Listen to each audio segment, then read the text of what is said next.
active in Franklin DAO as well. When it comes to sort of the actual, like, what do we do? You know, most of our maybe for-profit arms per se are in Franklin DAO, while Penn Blockchain is more of our nonprofit. We're hosting our Penn Blockchain conference February 10th to 12th. That's sponsored by Penn Blockchain.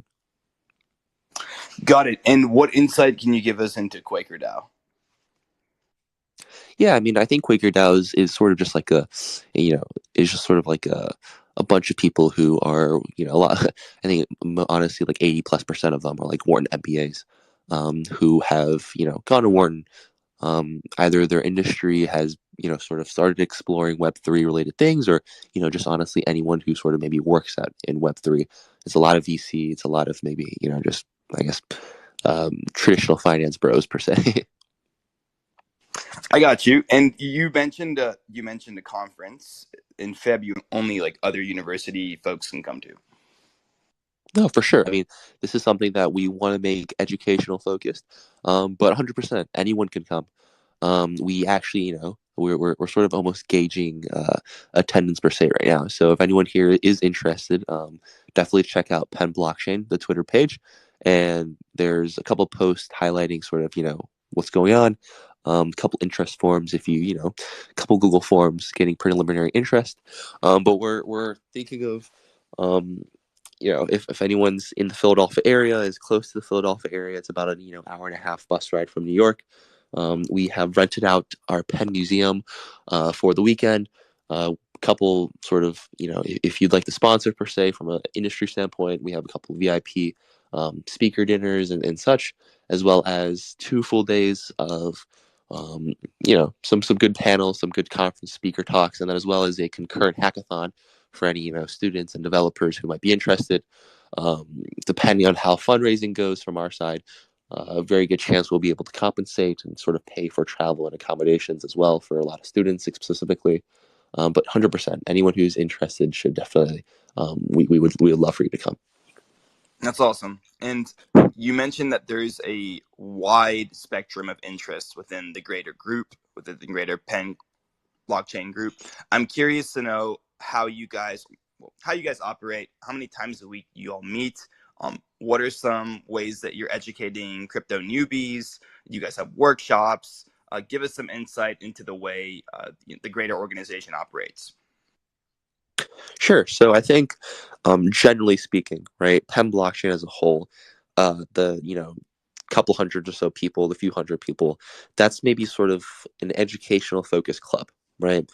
A lot of the people sort of range on the spectrum there, and what I think the normal meeting periods for Penn blockchain is once a week. We have a educational workshop, or an educational class that is student led per se, once a week through there. Every week is a different topic. Some weeks, a lot of the times, the people from the DAO who are pretty involved, will teach a class. So, for example, the developers will come through, teach a, Solidity class, or maybe we'll go over some research topic that the research everyone's, divided across, multiple committees or one main committee and some other, side interests. And the people who work on the committees have their own custom sort of meeting times. I think the governance team for us also met once a week, and we have a few different projects that we were. Which has the group,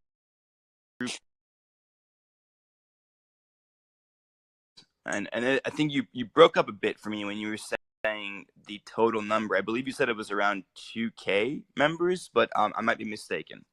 Oh, not quite. I would say around 300 or so members is the total Penn blockchain. Um, hopefully 2K soon, but maybe we'll have to wait for the next bull market for that. So I would say some background is the Penn blockchain group initially started as I think like the Penn Bitcoin interest group or something like that, maybe six years ago. Around 4 years ago, during like the bear market cycle, the Bitcoin interest group pretty much died down, and it was around sort of my freshman, maybe my senior year of high school, going into freshman year, that the Penn blockchain club we see today was sort of revitalized. I got pretty involved actually, late in my freshman year, and I think solid grow from around 50 or so members to, what, 6 times the size right now today. In June, in this bear market, obviously it's not the same as the entire market isn't the same as it was 4 years ago. So obviously sentiment, or at least I would think that sentiment wouldn't dwindle the way it did 4 years ago. But what is the general consensus among your peers who aren't necessarily um, in the industry or working with the tech as closely as you? What's the general sentiment amongst them when they look into this industry, whether they're getting their information from legacy media outlets or YouTube or Twitter? How do people feel when it comes to crypto? Um, yeah, I mean, I think I've described it before as like optimistic skepticism. I think a lot of it is people who, realize that there's something interesting, there's something revolutionary being built here, with a cautious skepticism built in, right? I think a lot of my friends who, a lot of them are risk adverse. It comes down to like, hey, you have the traditional like IB or private equity structure that, is pretty decently paying, rather safe. In the long run is usually a good bet for anyone, right? Especially if you sort of can get into it like a pretty nice IB firm or something like that. When it comes to crypto, I think everyone's interested. Most of my friends want to see it play out, right? I mean, a lot of these sort of ideals and maybe fallacies that you find in traditional banking and the traditional financial structure can be improved and solved with sort of blockchain. And I think a lot of them sort of realize that, but it comes down to just, um, one, sort of regulation, and then two, general financial, I guess, literacy. But generally speaking, most of my friends, and even in a bear, you see a lot of sort of developers and a lot of people still getting involved and still finding a lot of interest. You mentioned that, and obviously this helps with sentiment, that the university itself has courses on blockchain and crypto. What are some popular blockchain crypto courses that not just you, but you've seen your peers dive into? Yeah, so I think, the class I described around financial markets, I think that one's rather interesting. A couple, I guess, Solidity classes have been formed. One, which is sort of like the sort of baseline intro class. I think the one of the lead researchers at Algorand, Tal Robin, she teaches that class, so there's definitely quite a lot of interest in that. Some of the exec MBA classes that I said you could, sort of pay for tuition in Bitcoin in, I'm not too familiar with.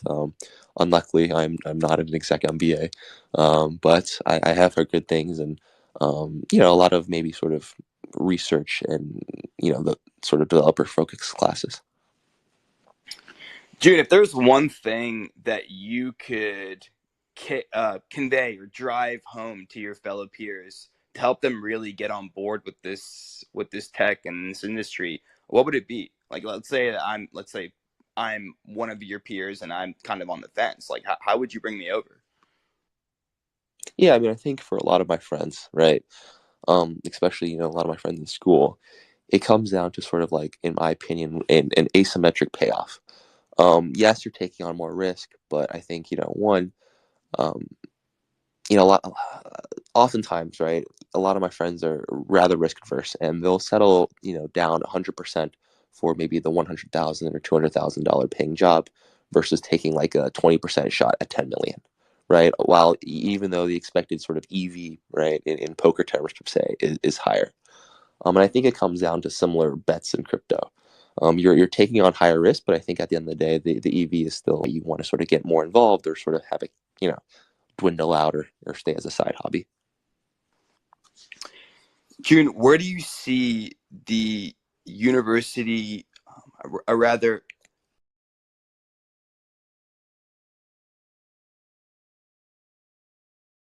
we're going to continue to see the growth of more and more crypto related classes, crypto related curriculum? Or do you think that is something that only spikes when we have these ridiculous bull markets? Yeah, I mean, I think generally speaking, a lot of these classes will still exist. The interest for those classes will obviously, sort of rise and fall. Um, but generally speaking, I definitely see more and more classes at least sort of cover DeFi, cover Solidity, Rust, a lot of maybe JavaScript related classes, right? And as new maybe um, programming languages come out, right, like Cairo or I guess just a lot of these come out throughout the next or X amount of years, I definitely see maybe niche classes for maybe master students or stuff like that that cover those languages. Um, as when it comes to sort of DeFi, right, or anything in that sense, I think a lot of maybe traditional banking classes or traditional financial classes will start getting into sort of the Harvard Business Review cases that are the FTX case or the Luna case and stuff like that.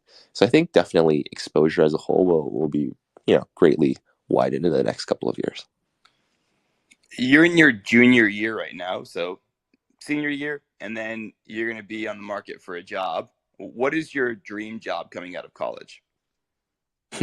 Yeah, I mean, I think from my side, right, I have really enjoyed VC and I really enjoyed working at DAOs and governance.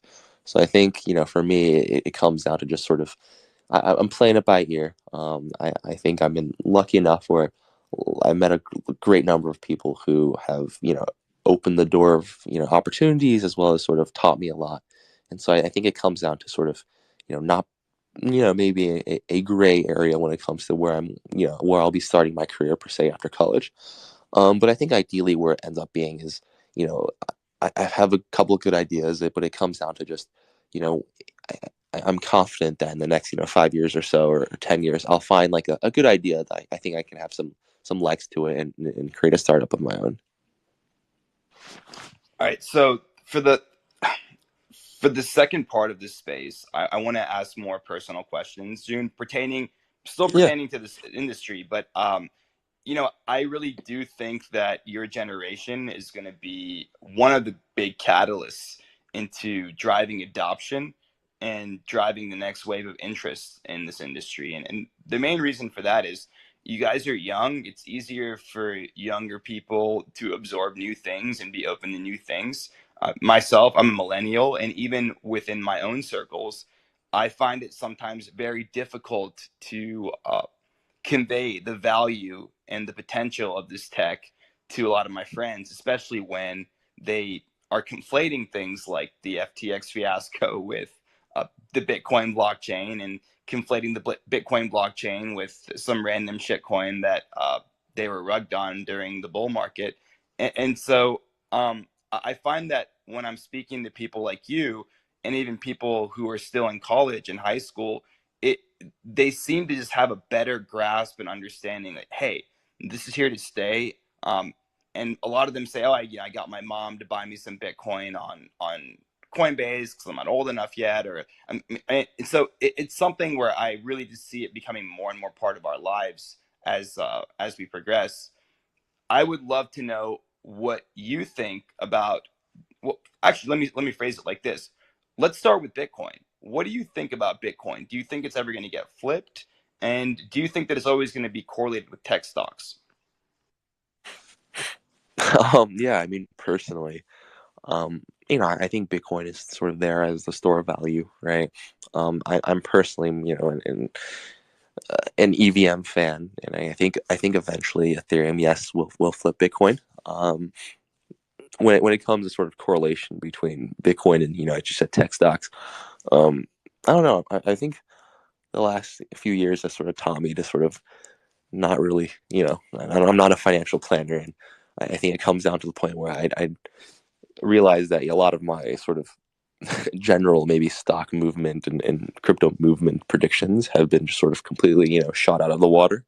So frankly, I genuinely have no strong opinions either way regarding that.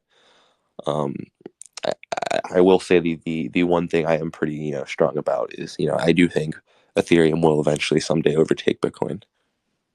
Yeah, for sure. And as we always say on these broadcasts, nothing is meant to be taken as financial advice. I've been wrong many times as well about many calls, and we're just enthusiasts speculating. And I think it's really interesting to hear what other folks believe is going to happen or think is going to happen, or are predicting is going to happen within the next like 3 to 10 years. The space moves fast, so you never know.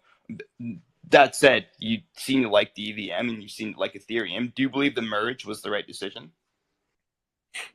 Yeah, I mean, I think transitioning to officially proof of stake, I think is a good step.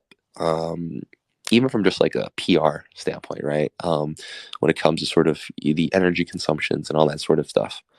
Uh, I think the merge as a whole went rather successfully. Obviously from my side, or not obviously, but I will say, personally from my side, I had a decent amount of ETH calls that didn't really play out the most well, right? But generally speaking, I think it's for sure a good step in the future. And after everything that's happened, June, what are your thoughts on centralized exchanges? Do you think they still have a place in the industry, or do you think that eventually DeFi is going to become so well built and so advanced that it's going to push out, for the most part, all centralized entities? Yeah, I mean, I think ideally that's the case, right? But I think in today's sort of crypto world, sexes have a strong position in the market, and that's sort of onboarding, you know, easily onboarding a lot of people who maybe aren't, the most crypto native, right? And everyone starts off as not the most crypto native. I started off maybe like my honestly like my first crypto experience was like 6 years or 7 years ago when like Coinbase Pro or whatever it's called now, like Coinbase One was once called Coinbase Pro, which was once called like GDAX, right? So back in the GDAX days, I was like, messing around with a couple $100 like Bitcoin, just sort of trying to understand what it was, maybe, pretending like I was a cool day trader or anything like that, right? And so I think centralized exchanges as a whole still has that role where, it onboards people who are, more used to the, TD Ameritrades of the world and stuff like that, the Robin Hoods of the world. And eventually, maybe you can sort of take custody of your assets. As opposed when it comes to like, regulation, right? I think that's sort of, the my personal opinion on where things should go, right? Better regulation as opposed to just canceling sexes altogether. Yeah, I couldn't agree more with that sentiment. June, we haven't talked too much about NFTs. What are your thoughts on NFTs, and what industries do you believe will see true disruption in? Sure. I mean, I think a lot of the NFTs, right, that were part of what was this, like a year or so ago, maybe, right? That hype that was just like mint your 10,000 PFPs, you know, spend a couple grand on marketing and get a pretty nice floor price, right? I think a lot of that, thankfully, in my opinion, has fallen down. And um, I haven't really honestly been the most bullish on NFTs in the past. I think the market there is huge and there's a lot that can be done, but um, just what I've seen isn't the most encouraging, as I said, right? I will say in the future there's quite a few things that I think you know have some value. Like number one is sort of soul-bound NFTs and maybe having sort of like an on-chain credit score. I think that is quite interesting. Um, uh, that opens the possibility for maybe um, under collateralized lending and loans. Um, Other things that I think, from a DeFi perspective are pretty nice. As for, I guess, what else, right? I think NFT lending, I think there's a lot that can be done, but there's some maybe inefficiencies that even more so arise from such. Um, I don't know. It comes down to, right? It comes down to just going from pure, you know, maybe collector's art, right? Or maybe a way of tax shielding per se, or stuff like that, right? To something of true use on chain. Yeah, again, couldn't agree more with those sentiments, June. I think soulbound tokens are inevitable. We'll see. We'll see them implemented more and more over the next 3 to 5 years. Maybe not that soon, but who knows? The space moves fast. Um, so I wanted to ask June, if I was one of your friends approaching you, never in my life I've invested in crypto. I don't know anything about it. I have $1,000, and again, this is not financial advice for anyone listening. This is just us having fun. Um, how would you how would you say for me to best invest that 1K? Yeah. I mean, I think starting off, you never got into crypto. I would probably honestly recommend you like onboard it through Coinbase. I think you would probably onboard it through I guess it depends honestly on how close of a friend you are, right? If you're like my roommate or someone who I'm pretty close with that already knows I'm really involved in crypto, I'll just sort of show you around what I'm doing, right? If it's sort of like a classmate or someone who I tangentially related, I'll probably like recommend them onboard through Coinbase.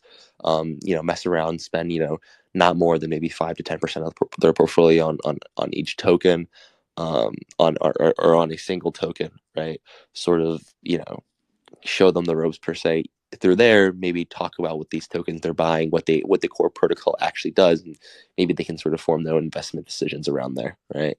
For someone who's a lot closer, I would probably I'd probably recommend them onboard a decent amount of money through Coinbase per se, or just pay me like $1,000. I'll just send them $1,000 of on-chain money, and I can maybe show them the ropes around sort of different. Starting off with, we probably go to like I don't know Polygon or Binance Smart Chain or something with low fees, right? Can't do anything really on Ethereum, but show them around the ropes of sort of maybe Pancake Swap, Quick Swap, um, have them take out a loan on like Aave, stuff like that, just to sort of show them fundamentally how DeFi really works. And then maybe, you know, see if they have any interest. I think a lot of it, I would probably recommend like yield products, sort of loans, maybe providing liquidity for a bridge, stuff like that, as opposed to pure naked investing in like a protocol's token. Right. You'd want them to get involved and actually get their hands a bit dirty and learn how this stuff works rather than just buying assets and holding. Although that's not a bad decision as well. What are you buying and holding in this bear market, Jin? Sure. I mean, I have a decent amount of L1 tokens. I'm positioned, I guess, for some I mean, I have a decent amount of actual like perps and calls open through I guess either some on KuCoin, a lot of DYDX. I think when it comes to general, just straight up like DeFi protocol tokens, I have a few that I have either worked at or have am pretty fond of the teams. Actually, a lot of those are sort of the governance protocols that our team works on at Penn Blockchain, and so I think a lot of those tokens I think have some pretty good upside. Awesome. And if there's one thing that, bringing it back to Penn blockchain, if there's one thing that you would like to see happen differently or integrated into what you guys are already doing, what would that be? That's a good question.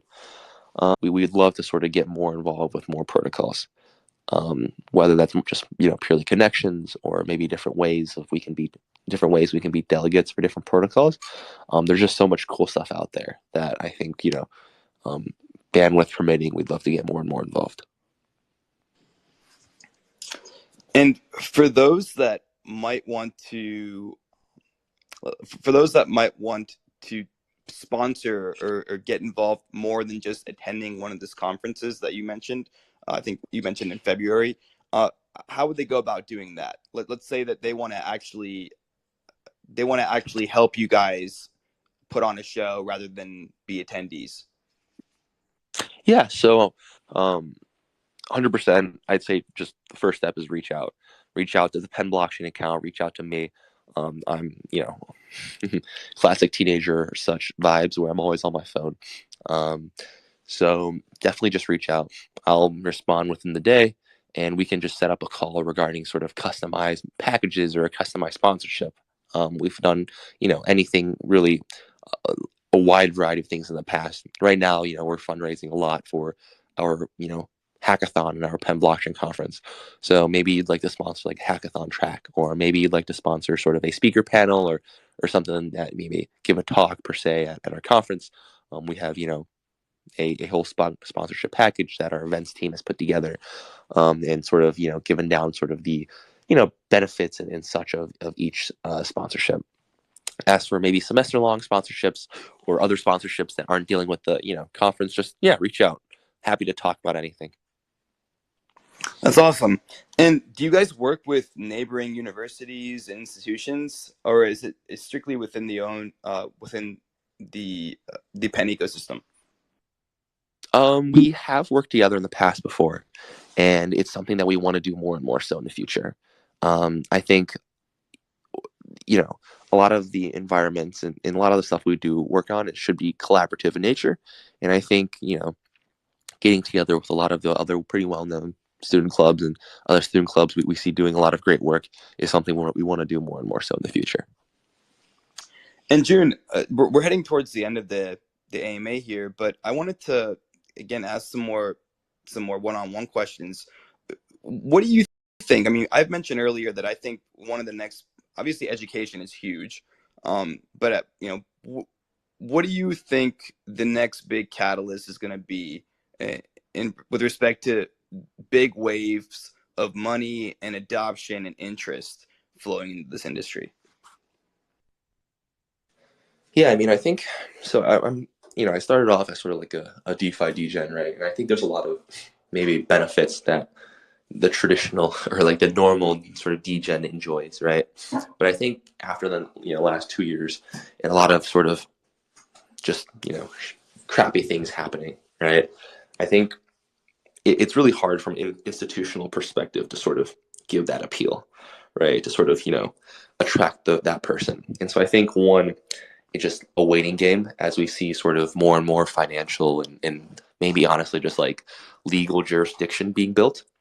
And it comes down, in my opinion, just sort of how do you have sufficient oversight that institutional money is comfortable coming in while also sort of not losing a lot of the ideals that, sort of I enjoyed when I first joined. Yeah, it makes sense. Um, and obviously, you being closer to high school than a lot of, I mean, myself and a lot of listeners, how has sentiment and education been like on the high school level? Are you starting, or you know, I don't know if you have siblings or if you have any friends that are still in high school, people that you grew up with, but are you starting to see the framework? Right, like I got into crypto sort of going into college. I would say, generally speaking, not too much, I think, is being done in high schools. I think I'm sure there's schools out there with like maybe crypto interest groups and stuff like that. But I will say one of the beauties, right, is I think a lot more people know about crypto in high school than, investment banking or private equity. Um, you know, Going into school, I had no real idea what like in banking was, or had a very tangential idea of what private equity was, and PE and IB was just sort of buzzwords, right? Well, I think nowadays everyone in high school sort of definitely has heard of crypto in some way, and maybe has their own formed opinions on them. Uh, one of the best things I think about crypto is just the ability for someone who's young and someone who, you know, maybe can't even work a real job, right? Or maybe isn't even 16 to qualify for like a W-2 job or anything like that. To sort of get involved with sort of some financial and some job, and it comes down to just like pure skill, right? Like, I mean, no one here knows how no one here looks, for all intents and purposes, you could be like 13 or 14, right? And at the end of the day, if it purely focuses on output, or it heavily focuses on output and your ability, which I'm a huge fan of. Yeah, it's a cool perspective. I actually never thought about that. No one knows what anyone looks like, and so you could, I mean, you can be anyone. It really just comes down to there's less bias, I guess, in many ways, because it really comes down to the value you provide and your skills. Really interesting point, man. I actually had not. I mean, it's obvious, but I had not wrapped my head around it before. Um, okay, so June, before I come in with some closing questions, is there anything that excites you that we haven't talked about, or any questions that I haven't asked about the about Penn blockchain or University of Pennsylvania as a whole that you'd like to share with us?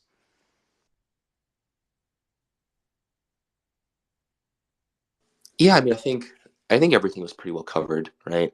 From my side, like what excites me, big governance fan in the sense of sort of on-chain governance, whether it's sort of DAO governance or sort of the frameworks around sort of maybe even building up a DAO and internal governance. A lot of that stuff is pretty interesting to me. But I think generally speaking, yeah, this was a pretty good 45 minutes, pretty comprehensive in my opinion. For sure, man. And we did talk about where you see, or rather, how you guys utilize DAOs within your organization. Follow up question to that: what are some, and because I find that, or at least I found that during the bull market, it, DAOs, we were super saturated with DAOs. People were trying to turn things into DAOs that didn't need to be turned into DAOs, and sometimes I think that going the DAO route isn't the right way. But what are some industries and institutions that you think are going to be disrupted by DAOs that need DAOs? No, actually, this is a good point. I think when it comes to a lot of, uh, I think from one the DeFi side, right? I think more and more will become DAOs just from a regulation standpoint. Um, you see a lot of separating the foundation versus the labs, right? Like Uniswap Labs versus Uniswap Foundation. Sort of maybe Aave Labs versus Aave Protocol. Um, Stuff like that that maybe you know makes it a more decentralized and also just legally sound structure, right? When it comes to sort of traditional institutions becoming DAOs, I actually haven't really thought about that. That's a good point. I have some maybe preliminary thoughts regarding maybe different sectors that could become DAOs, but I am definitely in support of the opinion that not everything needs to become a DAO. Um, and a lot of times, you can sort of, DAOs I think have a wide range of definitions, and you don't necessarily need to create a token and have a whole tokenomic structure or anything like that. And for maybe you know, a DAO by name, like for example with us and Franklin DAO, right? We call ourselves a DAO, and a lot of our internal governance structures, mimic that of DAOs that we're used to, but we don't have a token. We find a decent amount of legal headaches with that, and so all of our like internal voting is done by like whitelisted address as opposed to sort of token issuance. Yeah, I love that. I mean, don't get me started on the number of projects and ecosystems that have a token but don't need a token. We're going down a rabbit hole for the next hour. uh, okay, June. One of my teammates has a question for you, and I think we kind of touched on this earlier, but maybe you could unpack it a bit more. So he wanted to know what you think the sorry, I didn't mind. What do you think of blockchain and the next gen? So he wants to know what you think the next generation of blockchain and blockchain associated technologies being taught as exclusive subjects in high schools and colleges would be. And we can talk about colleges. We can focus on colleges since that's kind of the um, that's kind of where you're at right now. Sure. I think there's two areas, right? How centralized versus decentralized exchanges work, stuff like that. I think there'll be more and more so emphasis in that, and I think maybe even less so of like you know custom classes, right? Because I think at the end of the day, there's enough stuff to be taught about. There's not too much stuff to be taught that I think couldn't, like while I'm learning about capital markets and a traditional structure, having like a unit or two regarding centralized decentralized exchanges and money markets like Aave and such, right? From the development side, I think you can have you have the introduction solidity classes and such, but I think it's not hard to sort of start incorporating some libraries into like a normal JavaScript class, right? Or like something along the lines of that sort of just gets more and more people involved in more languages. Yeah, no doubt. And I mean, you made a great point earlier about how crypto has been a great way to get people involved and to learn about industries, whether it's finance, whether it's coding, whether it's commerce, get involved with things that they otherwise and learn about things that they otherwise wouldn't be interested in because it kind of adds this like gamified component to it, this interactive component to it, so that it's more hands-on rather than just reading a textbook. At least that's my understanding, and that's kind of how I've been.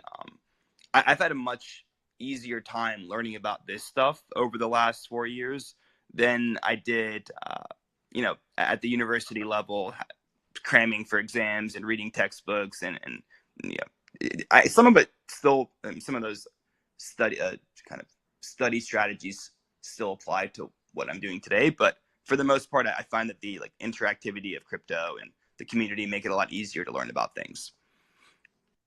I would agree with that. Definitely, the crypto community is one where it's very everyone's very friendly. Everyone's really willing to teach and show you around. So bringing it back to the very beginning of the anime, you mentioned that you used to be used to gamble, poker. What kind of gambling did you do for fun? Yeah, I mean it was a lot of poker, a lot of poker videos, a lot of poker strategy. I don't know. I think it. I think a lot of that has taught me per se some good. Right, a lot of that I think has either directly or indirectly transferred over to crypto. Sort of playing out EV positive bets and maybe you know taking risks, taking bets with risks. I think is what it comes down to.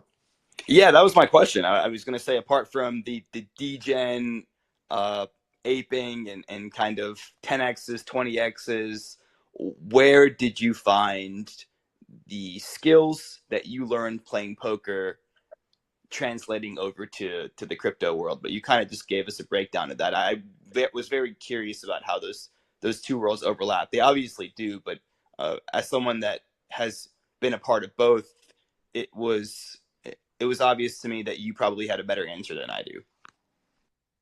I mean, I wouldn't say that, but I would say like it does come down to just making uncertain decisions, right?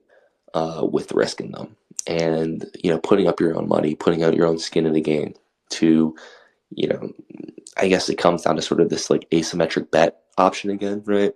Where you know sure there's risk, but the EV at the end of the day is maybe higher than at least in my case than what I thought a traditional job would have been. So it comes down to like just making uncertain decisions with risk in them. Yep, couldn't agree more, June. So that brings us to the end of the broadcast. And before you go, do you want to give us a quick? How about this for a friend or just someone who is just getting into the dipping their toes into this industry? What's one nugget of wisdom you'd leave them with? Yeah, I think for someone who's looking to get in, don't overinvest is what I would say. I would say do your research, and I would say do your research. Don't just start aping right away, but put up some money. So I think at least for me personally, when I really got involved was when I put some of my money in. It was just a couple $100, but just mentally, it made me be a lot more proactive, made me focus a lot more. You got to have skin in the game, otherwise, there's no incentive to learn. In my opinion, I mean, I found that the times where whether it was learning how to provide liquidity, whether it was learning how to stake, what regardless of what it was, I was more willing to put in the effort to learn how this stuff works rather than when I'm just sitting on the sidelines as an enthusiast. But you also don't want to ape everything in at once because these are volatile markets and it could work in your favor, but sometimes it doesn't. So, great nugget of wisdom, June. It's been a pleasure having you on, man. Thank you so much. I think the community enjoyed it, and I'm looking forward to working with you in the future. Awesome, yeah. I guess really appreciate you having me on here. Thank you so much for your time. This was a really good, nice Twitter space. Yeah, man. Take care. Take care. Have a great day, everyone. Whale Coin Talk community, thank you for joining.